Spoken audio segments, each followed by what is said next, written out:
आज अपने लोगों के लिए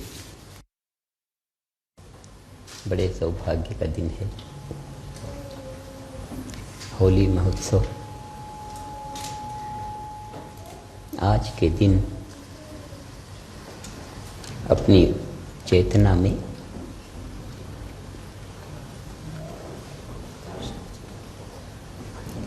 दोनों तत्व उदय होते हैं। प्रहलाद की स्मृति में और दानवी प्रकृति, हिरण्यकशिपु और होलिका आदि के चरित्र में एक और आसुरी प्रकृति की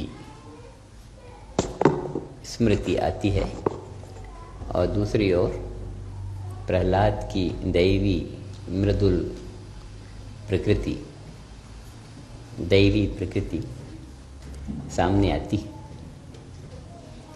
अपनी एक चेतना में दैवी प्रकृति और आसुरी प्रकृति, दोनों प्रकृतियों का संपूर्ण क्षेत्र जब अपनी चेतना में आता है तो अपनी चेतना पूर्ण रूप से जागृत हो जाती है। ये होली का महत्व है। सारे क्रियाकलाप में, सारे व्यवहार में एक दुविधा की बात होती है। मित्र के घर जाते हैं, न जाने क्या कर दे वो, उधर जाते हैं न जाने क्या हो जाए।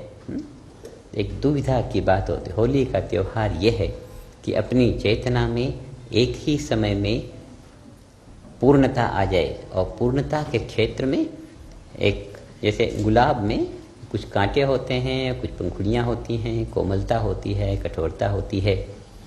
तो कोमलता कठोरता का परस्पर व्यवहार, ये हिरण्यकशिपु और प्रहलाद का परस्पर व्यवहार, नेगेटिव पॉजिटिव दोनों। लेकिन उनका जो व्यवहार आपस में रहा हो, हमारी चेतना में वो दोनों गुण एक साथ आते हैं और वो दिन भर रहते हैं, सवेरे से लेकर शाम तक रहते हैं और काफ़ी गहराई से रहते हैं। हाँ, जब होली खेलते हैं लोग तो बड़ी गहराई से होली की बात चेतना में रहती है। लेकिन उस चेतना में तत्व ये होता है कि दैवी और आसुरी दोनों तत्वों की जागृति होके अपनी चेतना पूर्ण होती है। चेतना की पूर्णता में एक अखंडता, जो कहते हैं ना, पूर्णमद पूर्णमिदम। अपनी भारतीय संस्कृति तो पूर्ण है, वेद का ज्ञान पूर्ण है। उस पूर्णता के आधार पर भारतीय चेतना निर्भर है। भारतीय जीवन का आधार है पूर्णता। तो पूर्णता में जितने भी गुण, जितने भी प्रकृतियाँ हो सकती हैं, वो सारी की सारी होती हैं। आठों प्रकृतियाँ, भूमि रापो, गीता में कहा भूमि रापो नलो वायु खम मनो बुद्धिरेव च अहंकार इति यमे भिन्ना प्रकृति राष्ट्रधा। ये भिन्न प्रकृति है और एक अभिन्न परा प्रकृति है। तो परा प्रकृति की अभिन्नता, एकता, और ये अपरा प्रकृति की भिन्नता, दोनों की दोनों जब अपनी चेतना में पूर्ण रूप से जागृत होती हैं तो वो ब्राह्मी चेतना हो जाती है।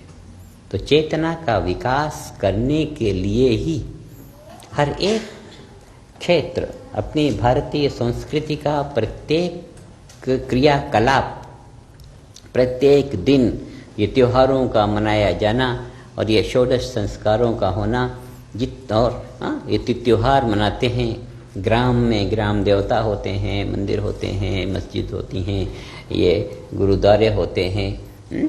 जितना भी भारत की भूमि में क्रियाकलाप का आधार है वो यही है कि जो हम करें उससे हमारी चेतना की पूर्णता जागृत हो।